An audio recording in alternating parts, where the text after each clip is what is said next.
I love this question. I love this question because I think my answer is one that this audience in particular needs to hear. And it is my honest answer, which is I am terrified.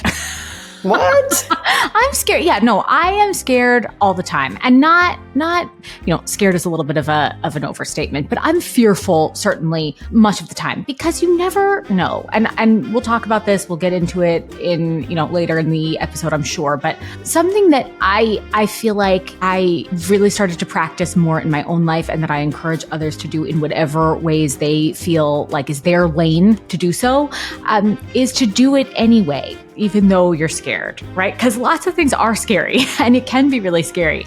But when it comes to the dietetics profession in particular, and certainly when it comes to being a dietitian and using the platform of being an evidence-based practice, I think it's important to do it even when you're afraid. Well, hey there. Welcome to Media Savvy, the podcast that gives you a behind-the-scenes look at what it takes to get noticed by media and become the go-to expert that they keep coming back to. I'll be sitting down with successful writers, producers, and entrepreneurs to learn the tools and tactics they use to build their reputation and in turn boost their business. I'm your host, Taub-Dix, and I've been working with top-tier media outlets for more than 30 years, anywhere from traditional print publications to online and social platforms. And I'm sharing my nutrition guidance without gimmicks. But you don't have to be a dietitian for this podcast to speak to you. Through my one-to-one conversations, you'll learn how to build a strategy to get your name in the news and establish yourself as an authority in your field, no matter what the industry. With Media Savvy, I'm on a mission to inspire, motivate, and empower you to have the confidence and tools you need to shine in the spotlight. Are you ready? Let's get Media Savvy.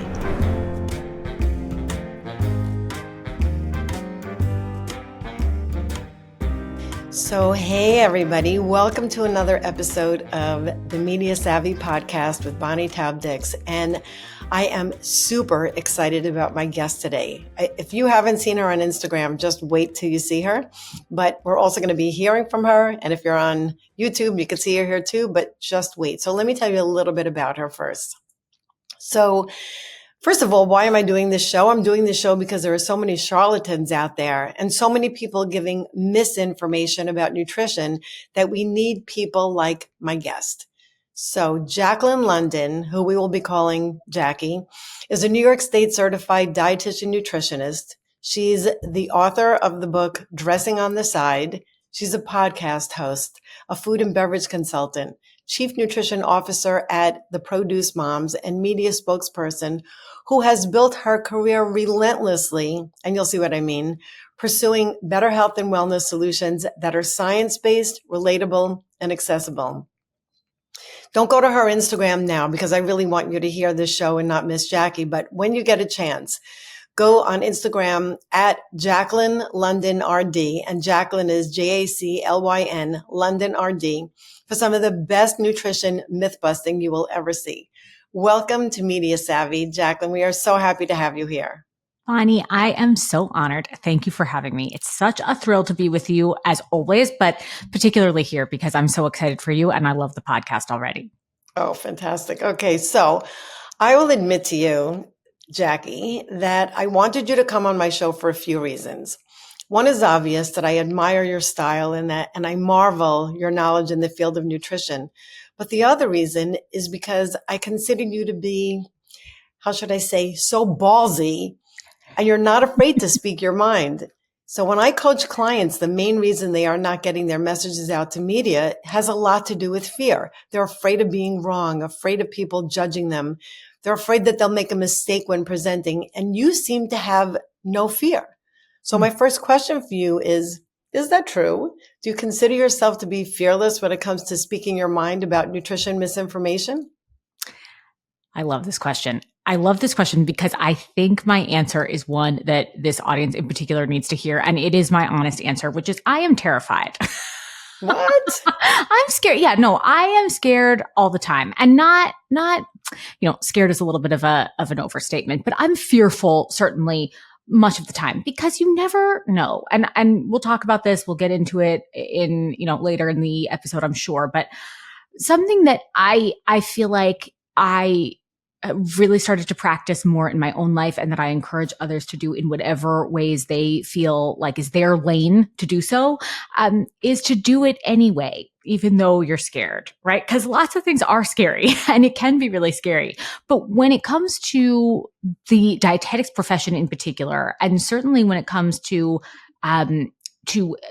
being a dietitian and using the platform of being an evidence-based practice, I think it's important to do it even when you're afraid. And the reasons why I'm afraid are not because I don't know the material or because I can't look up the material or either one of those two things, because my biggest point of difference, I would say, and also something that I'm really, really keen on doing in all of my content and in any of my work, is to make sure that I distinguish as a practitioner when I'm saying something that's evidence-based, so research shows, versus as a practitioner, I have found, right? Or like my opinion is, because I feel like we often don't see practitioners of all different healthcare specialties doing this enough. And that is where things really get tripped up, right? You can say things like, this is my opinion, or I personally have been using X product because I really like it, even though I know there's no science there. You can say all of those things.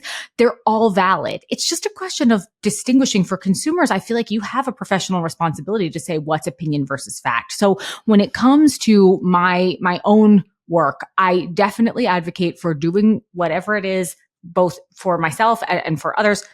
You do it anyway. You do it scared. I get scared because there are just always, you never know who you're dealing with online, especially online, right? Like almost in real life, these are people who would never say anything, scary to your face, but you never know. And it can be a little scary. And I totally empathize with people who feel like certain things are scary in this space, because they very much are. But I still think we have a responsibility to get information out there that's credible and that's useful for people. And that's why it kind of trumps the fear in my mind. But I've known you for a long time and you didn't always do this kind of work. I mean, could you share when in your career, because I know that you were with Weight Watchers and you were with Good Housekeeping, like much more conventional stuff. Mm-hmm. When did you realize the importance of shining a light on misinformation in the diet and nutrition space? So I have always found this to be a little bee in my bonnet. Like this has always been my personal and professional hobby. Like I feel like myth busting, debunking nutrition myths has always been the thing that I feel like I am the most interested in doing, the most excited about doing. I just love, like, I've always been a curious person. So like uncovering some kind of new fact or sharing something in a different light has just always been a passion of mine. And that's why I feel like, having worked for these larger consumer brands like Good Housekeeping, like Weight Watchers, I was often speaking on behalf of a brand. And I realized when I left Weight Watchers, that was 2021, and was starting my own business, there's no way to really start your own business without either, hitting the ground running and letting people know that you're hanging up your own shingle, right? Like directly, like direct marketing, in other words. Or you could do content marketing. And perhaps many would argue that content marketing doesn't work, but content is the one thing that I have control over, right? I can't, make people respond to me or get into someone else's inbox or any of those other alternatives. But I love creating things. I love talking about nutrition. And so to be able to do both of those things and feel like at the end of the day, okay, at least I produced one thing and I feel really good about that. That's where this started. And it became a consistent habit of mine because I felt like it was so rewarding, just personally, just to the act of like making something on its own is just so personally rewarding that it felt like a little bit more detached from the outcome. So it started as a means of content marketing, but like doing something that I felt like was in my wheelhouse. And then it became something that, oh wait, I actually really love this. What am I talking about? This isn't really work at all. It feels like, more for fun, even though it does have a professional end goal. Well, you said the word personal, and I think that that's a big difference between working for yourself and representing a brand. Because when you represent a brand, or you're a spokesperson, you are the voice of that brand or that company. But when you do it for yourself, it's actually your own voice. And it is so refreshing to be able to say, this is what the science shows, and I agree with that, or I disagree with that, and use it as your own voice. But when you do this, I mean, you speak about so many challenging things. What do you think in your mind has been like one of the most challenging pieces of misinformation that you encountered? Because there's so much crazy stuff out there. How do you even decide what to comment on? Oh, that's such a good question. I've thought about it quite a bit, and I I have to say that I feel like the things that I decide to comment on have to be relevant to our everyday lives for a majority of people, right? They really have to be somewhat strongly held beliefs already. So yesterday I posted a video that was about on the topic of belly fat. And I feel like that as a keyword, like an SEO keyword, that has a tremendous amount of search around it. I also feel like it's something that certainly at midlife winds up being a big topic of conversation and a question mark for so many women. It's also something that has so many deep and well-established research-based links to heart disease just based on body type alone. So I was listening to this woman share something on a huge platform. It was from Jay Shetty's podcast that was clipped, and it was a chiropractor who was just saying something completely false that the video itself had gone viral. Like, people were loving this woman's take on belly fat, that it was protecting, like she was saying, it's protecting your internal organs. And I was like, when I see something, and that's one of those things where when you know so clearly and so deeply that someone is saying something that is so inaccurate that actually could, in like a circumstance like that actually, it really works against most people to believe that belly fat is protecting your internal organs versus actually being a sign of visceral fat accumulation around your organs, right? Like, it's really a red flag. It is the ultimate sign that your heart health is in trouble and that it's time to take action, right? And I'm thinking, here's this woman telling people it's good. I have to say something, right? Like, you have to do whatever it is. Like, I got to do my part to say something. So that's where it really, that's more, I would say that's a more serious example, right? Like, that's one where I felt like I feel deeply passionate about this. I feel like I have to get the information out there, and whatever it is, whatever comes of it, right? Because ultimately I know, and this is also a kind of a larger determining factor sometimes, especially, and it's something I remind myself of when I'm feeling like I'm more or less afraid of something, right? Or afraid of the outcome, is that ultimately I know that I can back up everything I'm saying. There's nothing that I'm saying that is so, out there or controversial. I know that everything I'm saying is grounded in science and practical in real life.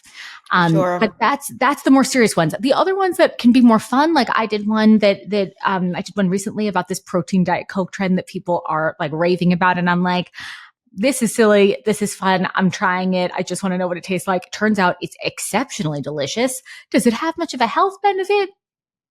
No, but if it's going to give you more protein, okay. So there's different ways of going about it, but I think that, sometimes it takes a more serious tone. Sometimes it's more fun. And most of the time it's a combo of the two. I remember I once was quoted in a story for Everyday Health, and it was about the keto diet. And I expressed my feelings about, based on science, what I thought about the keto diet. And I remember that I was away on a business trip, and my husband wrote to me and said, "Hey, I saw this link. I thought, you'd want to see this." And it was someone talking about it. And she got like 1,300 thumbs ups about how Bonnie Taub-Dix was quoted in this story and how wrong it was. And I remember, I was like, whoa, I can't believe that, she's saying those things. But if I had to redo it and do that interview over again, I would have said everything the same way. Exactly. So I think that, going back to what you were saying before and tackling questions that are based upon science, not to be afraid to do that. But I know that for me, it's very hard sometimes, like at parties or in a health food store or at a family dinner, just to name a few of those situations, to keep my opinions to myself. Oh, and how do you handle discussions with colleagues or in public where you just did something and you hear somebody talk on the subway or whatever it is, talking about belly fat at this piece that you just did? How do you tactfully express yourself in those situations? Do you express yourself? It depends. But I find this to be like this is probably my number one question of anyone and everyone in our profession is like, how do you handle this? How do you handle your profession in real life? I've seen some people be like, I tell people on an like if someone asks me what I do on an airplane, I'm just like, I work at a grocery store. Close enough. Exactly. Close enough, right? Like something adjacent, right? And I feel like it's always a constant question mark in my head as to how I'm going to respond. Most of the time, or a lot of the time, I will go with it, right? Because I will go with what I've heard about the narrative. Now that I'm saying that out loud, I'm like, is that even true? It's really 50-50. Sometimes I will go with what the person is saying. If either I want to talk about something else or I want to get out of the conversation or I'm hungry or I've got to do something else, I'm like, yeah, sure. That's great for belly fat, and I feel like in large part because this is the conundrum for our profession, right? Is that we are so accustomed to providing nutrition counseling when we are asked to provide nutrition counseling, right? But in so many scenarios, we're not necessarily being asked our opinion. We're being asked to agree with someone else, right? So if someone really just wants validation for their own feelings and it's low stakes and they're not doing something harmful, right? Because I'm going to probably say something if I think someone's doing something really harmful. Then I feel like, all right, I'm just going to go with it and back out. If someone is doing something that I think is actually genuinely risky or is saying, have you read did you hear what Paul Saladino or like whatever some other, big name influencer online is saying, or what do you think about that person? Then I'll give my real opinion. And I feel like, it just depends on the circumstance. When you really want to get out of a conversation, it's best not to be too honest. Just give what my listeners will see when they look you up on Instagram is that your faces and your eye rolls are just priceless. Like I don't even have to hear the sound. I just love to watch your faces. So, as a registered dietitian and people know that you are trustworthy and that your information is backed by science. And I know that it drives you just as crazy as it does me about these influencers in air quotes, encroaching on our space with scare tactics and sensationalism. How do you decide which nonsense to uncover? Like what are you doing? Are you like scouring the internet during the course of the day? Do you look on TikTok? Like, how do you even pick these pieces to talk about? Most of the time I start within one of the apps, either TikTok or Instagram. A lot of the time though, I would say that that's probably 70% of the time. And I do that because I feel like if it's happening in the medium, like the medium kind of determines the message. So if something is trending on Instagram, then I'll keep it to the Instagram specific trend. And same for TikTok, right? Like, so if something starts on TikTok and is huge on TikTok, I will ultimately post on Instagram because that's my primary platform, but it might start on TikTok with the understanding that usually trends that go viral will start as viral trends on TikTok and then make their way to Instagram. So if it's something that I want to get ahead on or work ahead on, I will do it kind of earlier by starting on TikTok. The thing is though, that it's sometimes a mixed bag and sometimes it takes me 2 minutes to find something that I want to talk about because it's like a couple scrolls and I'm like, this is perfect. This is it. Right. And then there's other times where I'm like I'm on there for too long and I'm thinking this stinks. Like, I don't want to be on social media. I don't want to be on my phone all day. Right. Like there's such a balance. And actually funny, I have to say, like, I was really hesitant to even get started for this reason alone, because I felt like my time in real corporate life was so much spent on devices and so much spent with screen time and all of that I felt like I really need a big break from this. And I took one. Like I really was genuinely off of my phone and off of social media, probably from the end of 2021 through probably the middle of 2022, just to kind of like, yeah, like I was not active. I would sometimes scroll. I would look at different things, but I really was not on there very much. Definitely wasn't posting very much, if at all. And I only started back up like once I realized that this was a place where I could actually make something without, starting a blog, because I had done so much writing for Good Housekeeping, particularly for goodhousekeeping.com, for the digital platform. So I already had done so much. I felt so burnt out by the idea of starting my own content through in written form. I knew I'd want to start a podcast eventually. I think I actually had already started the podcast at that point, but I was sort of letting that stand as its own entity. And I felt like the timing was right, that I sort of pushed myself to get back into it by doing something I knew I would enjoy, rather than, starting from trying to push myself to do things that I had already done and felt burnt out by, or things that I just knew wouldn't work with my own lifestyle, schedule, how I am, like what my strengths are. So I had to find something that I knew would be easy and manageable. And that is the beauty of a phone, right? Is that you can always look for content to debunk simply by sitting there with your phone. The problem is that you can always be on your phone. So it's a real double-edged sword. And I definitely have to say, I have yet to find a really good strategy. That's definitely something that needs improvement in my own work is like, what is the best strategy for making sure I can get in and get out efficiently and find the most topical topics at the same time? Yeah, like the ninja of scrolling. Yes, exactly. You might need to set a timer. I mean, Yes, that exactly. could work. That never worked for me, and I don't do that. But maybe something like that could work for you. Right. How long does it take you to write a post? So to your point, so because the posts really don't require most of them. I mean, I will switch it up, but for the most part, the reaction videos don't take, the video themselves don't take very much. To take about a minute, right? Most of them are a minute and a half max. And it's the post that takes the time, the written post, where I'm getting sources and making sure that I have the right material and that I've done my homework on whatever the topic is. That can take anywhere between half an hour to 2 hours, 3 hours sometimes. It's definitely there. And there's certain types of posts that have taken me much longer than that. But those are outliers. I would say on the whole, it's between half an hour and a few hours. Just so that you know, it shows. It really does. I mean, it is obvious, someone who's a writer, and I try to, when I'm gathering research, I know how much time that takes. So I only asked you that question just to confirm that you're not just doing these things in 5 minutes. No, I know that it takes a lot of time.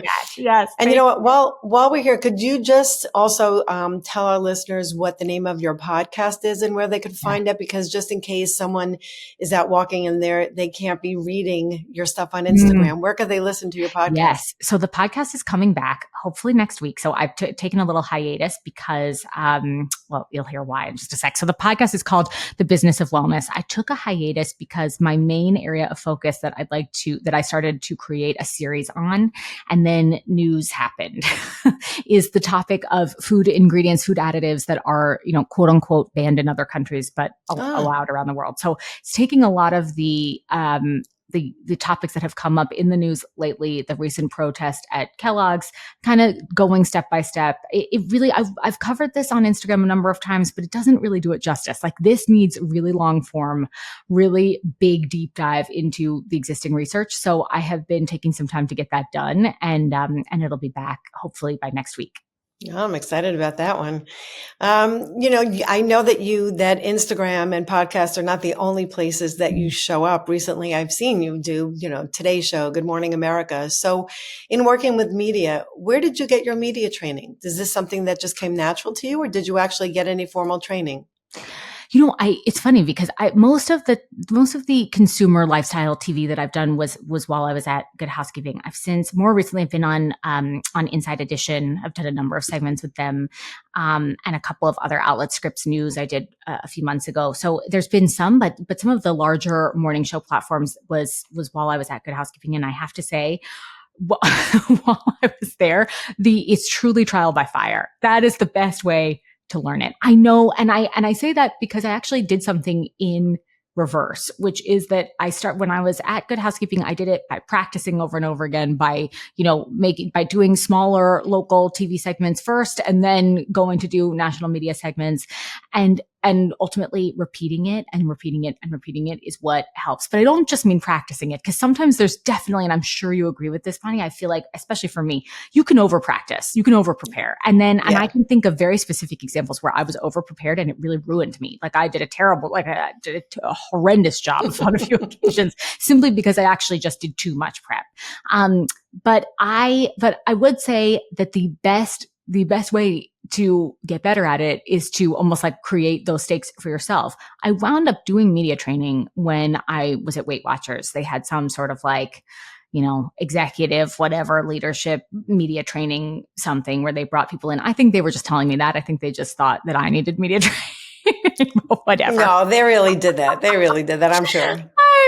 Anyway, it actually was really interesting. And it was really interesting. I found the experience itself really interesting. And I had happened to go to college with the woman who was doing the training. And I was like, "You look really familiar." She was like, "You look really familiar," which is a hilarious kind of turn of events. But it is funny that I didn't wind up doing the media training until after most of my largest media hits were already sort of behind me. So it's definitely been helpful since then. But otherwise, I really feel like it's the kind of thing that you truly learn as you go, and then it becomes muscle memory. Yeah, when we moved out of our house a few years ago, I found boxes of videotapes from when I was on TV all those years, and I sent them into a company where they made them into digital because I didn't even have a place to play them. And if you saw some of those with what my hair looked like and my clothing with stripes and flowers and earrings, big earrings, I mean, they look more like bloopers than real interviews, but that was how we got our start.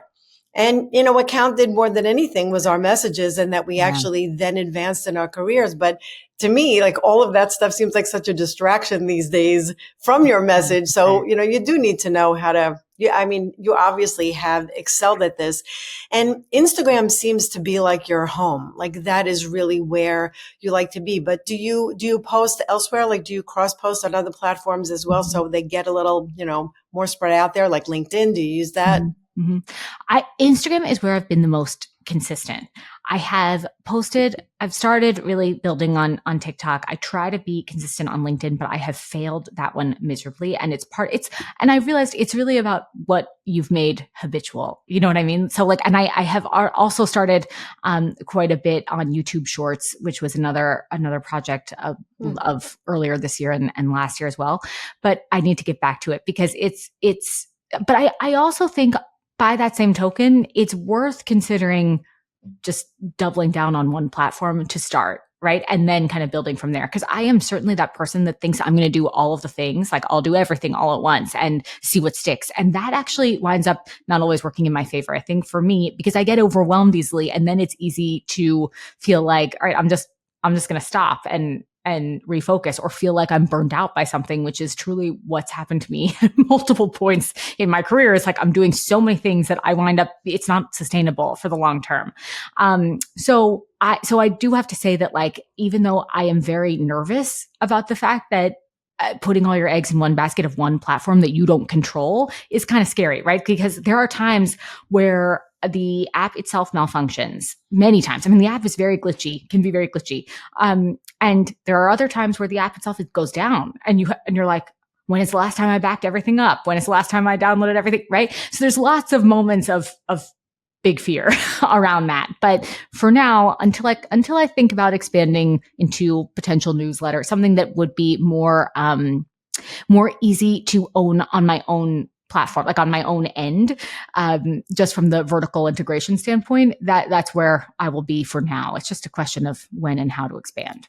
Yeah, and I think it's also where your audience is. I know that Amy Porterfield once said, about Instagram and things like that, why would you want to build your house on rented land? Yes. As opposed to having your own. But, yet there are really a lot of advantages. I know that I have a newsletter that's called BTD Media Makers that I have with ConvertKit, but I also have a newsletter on LinkedIn. And when I decided to start it on there, I was shocked at how that grew so much more quickly. Interesting. Because I also was not doing that much on LinkedIn. So I think that for listeners, if you're not started anywhere, then just pick somewhere where you think that your voice will be heard the best, as opposed to spreading yourself too thin and trying to do everything for everyone.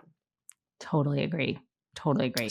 So a question that I've always wanted to ask you that just came to my mind is that you do call out so readily, like I said, fearless in my book, but have you ever had so many negative comments on anything you said that you wished you didn't tackle the topic? Because people can be so mean on these platforms that you're talking about, like Instagram and TikTok.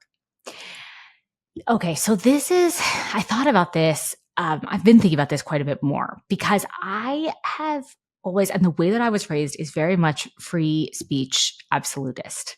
So I'm very much a champion of getting all of the most horrible, most horrific ideas out in the open so that then we can debate them, or we don't debate them and we just let them stand for themselves, right? Like even like bring out all of the horrible people or horrible opinions, perhaps would be a kinder interpretation, and let those people sink themselves, right? And that has happened to me on more than one occasion. So I've definitely had posts that get so many negative comments that I'm like, oh, I'm afraid, like what's happening here? But I'm not really afraid. Like I'm more just skeptical, and it kind of puts my stomach in a knots a little bit. But that's about as far as it goes, because ultimately I think, number one, I get a lot of people who will then, on certain things, and particularly like on ad hominem attacks, I'll get people coming straight to my defense. On the other hand, I will get people sometimes who say things that are so clearly insulting or wrong, Yeah. or just bad, that they just let that just sit and let that person, just kind of revel in it. That's a you problem and not a me problem. On the other hand, I will say, like, the way that certain platforms and certain algorithms are, just to give you like a more concrete example, because I feel like I'm sounding a little vague, but I did post something somewhat recently that was a reaction video to a very large creator on Instagram who has no nutrition background, who has no training. And I believe, I don't want to mess this up, so I think that there definitely was a religious slash background difference between us. I'm Jewish. This person, I think, is Muslim, and a lot of the comments were very anti-Semitic, and I started to go through the post and start to hide the comments. And I made that mistake, but actually it turned out to be probably a beneficial outcome, which is that the post itself wound up flagged. Or not in any kind of trouble by Instagram, but I was happy to see that Instagram kind of took action on something, even though it was my own post at that point. So it was a sort of odd scenario. And the comments were coming from this person's supporters, and were very, strange, had a real anti-Semitic undertone in nature. So because I had started hiding them and not deleting them, I guess Instagram itself read that as they're still there. So we've got to do something to the post, suppress the reach, which I am glad to have learned. On the other hand, I think, that's the kind of thing where I say, like, let this stand on its own, because it's so abhorrent, like truly, I mean, anti-Semitism in 2024. And of course we know that this is happening, but, just to see it so blatantly, and the fact that people can hide behind a screen and actually express that kind of view, I just thought was, a reason enough to have this stand on its own. But I also didn't want to be offensive to other people, right? And I certainly didn't want my own content to offend anybody else. So, on one hand, I'm like, it does not offend me, because I know that these are just cowards, or people, with small minds, small opinions, that are doing things in a very small way on social media. On the other hand, it is questionable, right? And I was happy to see that a third party, the platform itself, had something somewhat built into the algorithm to suppress this from becoming viral in any way, so that it didn't get completely out of control for the wrong reason. And I would also say, like, I certainly learned a lesson that I guess, in that regard, that's one of the moments where I say I'm not afraid. Like, I feel like, because again, the evidence stands for itself. I know my opinion will stand, my opinion versus, and the evidence-based reality that I'm sharing will stand for itself. But when certain things take a more personal tone, it can feel a little bit concerning, but ultimately these are people behind screens, and you do have to just keep remembering that. Yeah, well, a few things is, one is when, I've noticed that on certain platforms, that when a negative comment is made, sometimes the supporters of the person who had the solid message actually go after that person, Right. Who makes the negative comments. But the other thing is that it is about them. It's really not about you. It's about them, and them wanting to get their voices out, not necessarily in a credible way, but you put yourself out there. Yeah. So you're putting yourself out there. What personally motivates you to keep fighting these diet myths and carrying the torch for the rest of us credible people? So what about that? Like, you really, I would assume that it's because you just really feel like this is something, if somebody else isn't doing it, you have the need to do this professionally and, I guess, personally. Yeah. It's interesting. I have felt like, it's going to sound a little silly, but I really, really strongly believe it. And I've felt this way since the beginning of my career as a dietitian. So dietetics was a second career for me, even though I was barely a publicist. I was publicist for about 2 minutes, and I hated it. It is so, if you know me now and you're listening to this, you know how much I hated it. And there's so much more to PR that is not seen and understood, that it is just really the very specific administrative work that I am so bad at in life. Like I am just not, there was nothing about this that I was good at. There was nothing about it that I enjoyed. I also graduated into into the recession of 2008. So I like went right into a full recession, hating the job that I was making $2 at and feeling like I have got to figure out what I want to do with my life. Like this is just not it. And so when I went back to school, I had this perception of becoming a dietitian being challenging, but being something that would ultimately be rewarding and somewhat glamorous. And, that it could be fabulous. You could, quickly make a lot of money. I just had very big misconceptions about the whole thing. And what I realized is that this profession is no joke. This profession is so much science. It is so much research. It is so much hard work and competition, not even necessarily with your colleagues, but with yourself, right? Like the bar is set high. That is drilled into you from the day that you enroll at any school. It is so much blood, sweat, and tears, quite literally. Maybe less blood, but sweat and tears for sure. And late nights and lots of work. And if you want to do it and do it well, do it and be credible, you've really got to put in so much time and effort and energy into understanding all of it. And you really give up so much in order to do that, in order to do it well. And I feel like people don't know that. Most people do not know what goes into this profession. And so for me, like once I realized it and once I really loved it, and I loved working clinically, I worked in the hospital for 5 years, I think, right out of graduate school. I loved it. I loved everything about it. I loved leaving at the end of the day and feeling like you had actually helped people based on the work that you put in to for so many years and for so long to do something really hard, and it really pays off. And there's nothing like that feeling.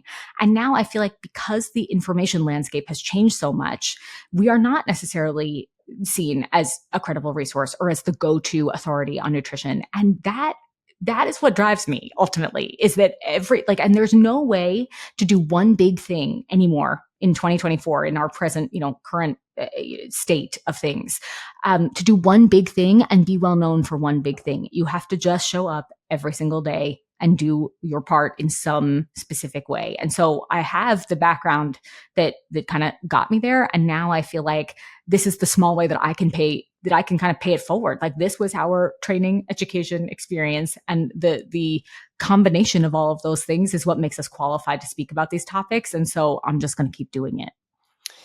I know that this will be a conversation we will have another time, but I'm giving a presentation in May, and it's about the dietetics practice in general, because what I have been shocked to be aware of now is how many dietitians are unhappy, how they are disrespected. They feel like they're underpaid. They're just looked over when it comes to healthcare. And it is really, I think it was a real wake up call for me, because I've been going around in my little blissful feeling of how wonderful this profession is, but a lot of people actually are suffering. Yeah. And I love knowing that there's this gap that you could cross over and perhaps work with media like you and I do to get your voices out there in a much bigger way. So what you do is, you are on these platforms like Instagram, like TikTok, but you also go on TV. So when you go on TV, is it because stations are reaching out to you? Do you pitch them, or are they reaching out to you because of what they see on your Instagram? Yes, that's how it's worked for me more recently, is that I will receive outreach versus me pitching. And I bring that back to the very small distinction of, although I have been thinking more, Bonnie, that I need to do some more outreach, because I feel like there's certain things where I'm like this issue, and not to bring it back to this issue. And I will, just say, keep me subscribed to the Business of Wellness so you don't miss this episode on the ingredients. But I will say that I've been really frustrated with specifically the media coverage of this topic, of the quote unquote ingredients banned outside of the US that are allowed here. It's very insufficient. And what bothers me the most is that I'm seeing it even in places that, like, you'll love this because this is so media inside baseball, but I saw this article in USA Today that was completely misrepresenting the issue. And I looked at the author, and the author has like a graduate degree from Harvard in science communications. Okay. then you might have wanted to do better on this, because I cannot believe that you would present this in such a one-sided way. It was really unbelievable to me. And it makes you realize that even when you are the most, trained in a specific area of journalism, these publications sometimes have ulterior motives. They also, and specific to the issue about the ingredients, the way that Google ranks this, like the information on this topic, is also inaccurate. It's also not doing any justice to the topic itself. And you don't actually always see that in nutrition. Sometimes you'll see that Google is actually ranking things appropriately or giving you a blurb. The Google Gemini, the AI tool, is giving you a blurb that is accurate, that is an accurate portrayal. I don't usually see it that often anymore, where the first thing on Google, the first, position 0 on Google search is something totally wrong. And it really looks like, even people with their graduate degrees in journalism are still doing this, are still continuing to get certain things about this entire discussion wrong, about this topic wrong. So it's interesting, because I feel like a lot of the stuff is like things that I'll create and then receive some sort of outreach. But now that I'm even saying things like this out loud, I'm like, I feel like when there's something that's really important to me, I should be reaching out more. I should be pitching more. It's not easy to do. It's really not easy to do. And I think that you and I both have been lucky where people have come to us.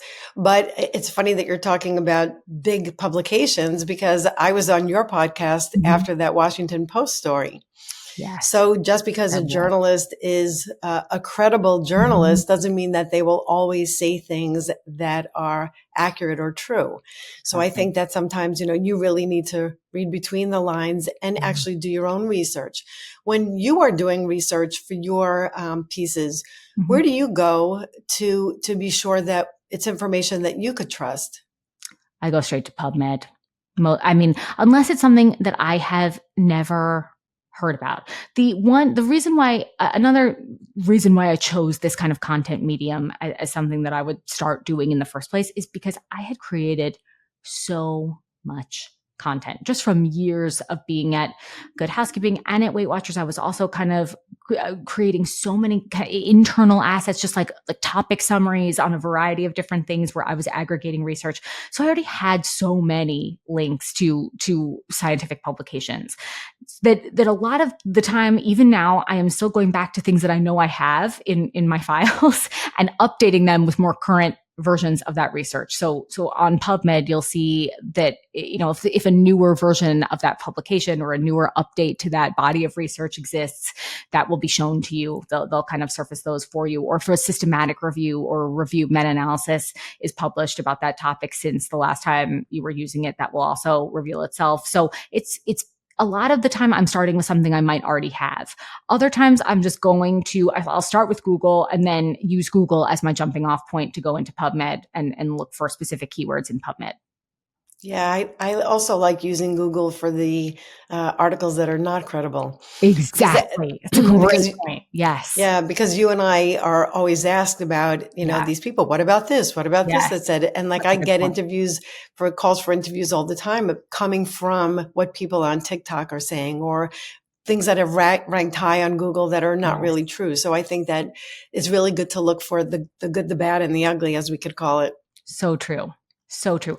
I will also add to that I did have an eye-opening experience with ChatGPT that was that is where actually this bias on Google revealed itself to me about the ingredients question and the question about are food additives, banned in the US more than they're banned in other countries, right? That's where I started seeing these things come up on ChatGPT, and I was like, I know that's wrong. That's just wrong, right? And so I will say that some of these AI tools can be really useful for exactly that too, right? Which is like, it may be helpful. It's definitely been helpful to me in certain other capacities and in drafting or getting a draft of something together. It can be really helpful. But a lot of the time it's also helpful in knowing what's not accurate and confirming that, with something that you're bringing to this platform to just make sure that you're actually on the right track. It's kind of a backwards way of doing it, but it can be helpful.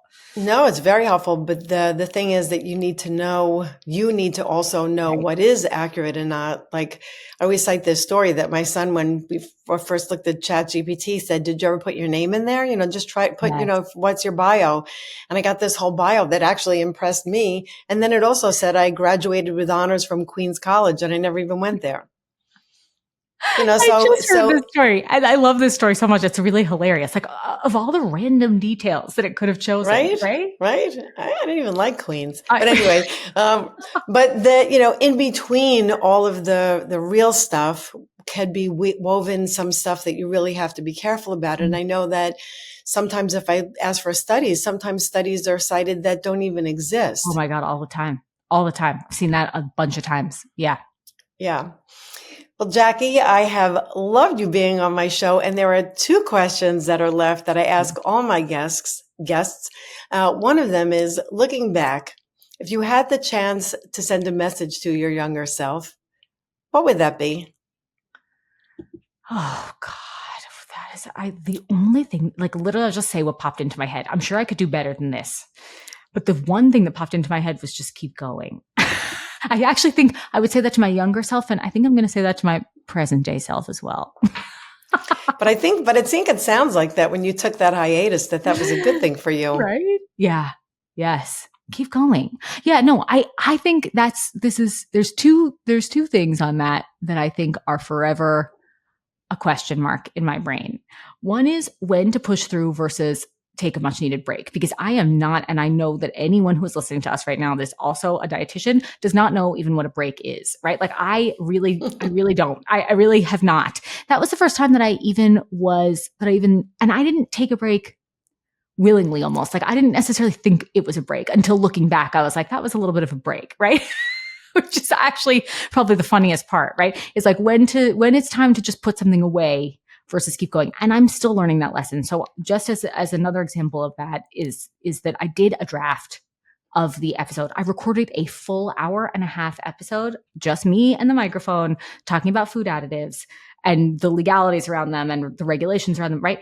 And I realized it just wasn't the direction I wanted to go in. I wanted to talk about this, grounded in something a little bit more relatable, and to also really give it my own personality and just the way that it happened. And I was doing it kind of late at night after my daughter was asleep. Like it just wasn't right. Sometimes you need a practice round.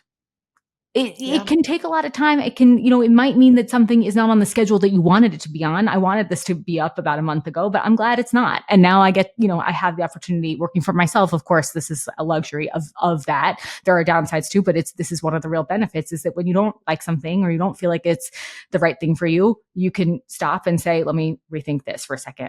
But the other thing is that I feel like a forever question for me is always, what is a retention marketing opportunity versus what is a recruitment marketing opportunity? And what I mean by that is like, when is something, working on the people that are already in my orbit, that I already know, that I already have a connection with, that we already are speaking the same language, versus when is it the moment to actually, be reaching other new audiences, people who don't already know who I am or have any experience working with me, or who could be open to a new idea. And I think like now that that concept of retention versus recruitment marketing is something I was not familiar with until Weight Watchers. And now I think about it all the time for my own business endeavors, right? Is like, what is the new opportunity? What is the way to do something new and out of your comfort zone versus what is a way to continue to hone and foster your current professional relationships, and of course personal ones too. But I think about this more in a professional capacity. So those are the 2 forever questions: when to take a break, and when are you bringing new people in versus cultivating the current. It's funny because that is the whole reason why I started this podcast. Because my specialty, after a 30+ year career in nutrition, I just think that the nutrition space and nutrition podcasts and food and blah, blah, blah, even though that still is what I love to talk about most, is a little crowded. And I really wanted to talk about working with media, because that's like the bridge between what I know in nutrition and getting your messages out to the masses. So that is something. And I have come across people that are speaking coaches and producers. And, for those people who have followed along on this podcast, people who I just have found to be so inspirational outside of the nutrition field. Yeah. So I love that. I love that. And it's so funny when you talk about taking a break. I remember when I had my first son, that I told doctors that were referring to me that I wanted to take a break and that they would need to send their clients to other dietitians. And they said, no, can't you talk on the phone? And I remember that was when I learned while I was breastfeeding that I know how to write with my left hand. So we managed to make it work, but I probably should have taken a break. Wait a second, Bonnie, are you ambidextrous? Like you're both a righty and a lefty? No. Well, the only time I used to write with my left hand was when and I hope no little kids are listening to this, but when I used to write notes from the Tooth Fairy to my kids, of course. I used to write with my left hand so they wouldn't recognize my handwriting. But yes, I can write with my left hand. A little fun fact. My God, Bonnie, like that's such a party trick for you. I feel like this is going to be like, I live in fear of someone asking me what's a fun fact about you at a party, but now I have yours. So if we're ever in the same place and someone asks, I'm going to be like, I don't have one for myself, but I do have a great one for Bonnie. There you go. You can remind me. And the other question that I have for you is, what is one piece of advice that you would give to someone so that they could feel empowered about starting to speak out and do something related to myth busting on their own? Whatever it is that you know something about, lean into that. Because your knowledge is not doing anything in your own head. It's just, for me, sometimes it's just tormenting myself. It's just tormenting me. Your knowledge is not going anywhere if you just keep it to yourself. So and by the way, what is really the worst that can happen? If you are wrong about something, then you're wrong about it. And then you will have learned because you tested that idea in practice. Lots of things can be great ideas in our head. They may not go anywhere in reality. Lots of things can often, and I find this all the time, be kind of mediocre ideas, but they go viral. Right? You just never know how people are going to respond to anything that you have to say or share. So if you know something, sometimes we just say the quiet part out loud, and that is enough. And think about it. You could always do a second video that says, hey, listen, the last time I was wrong, I wanted to apologize. It's a series. Exactly. Because you're serious. Exactly. Jackie, thank you so much for being on the show. Mm-hmm. And I really want to thank all of those who listened in today. I hope that you will follow Media Savvy. I hope even more that you leave a comment, let a friend know about our show. And please let me know, reach out on Instagram at BTD Media if there are any questions that you have or any shows you'd like to hear about. And I really look forward to talking to you. And by the way, you are looking very media savvy today. So thank you so much for joining us. Jackie, where could people find you? You can find me on Instagram at Jaclyn London RD, or you can reach out via my website, jaclynlondonrd.com. Thank you so much. Okay. Look forward to seeing you soon. Bye-bye.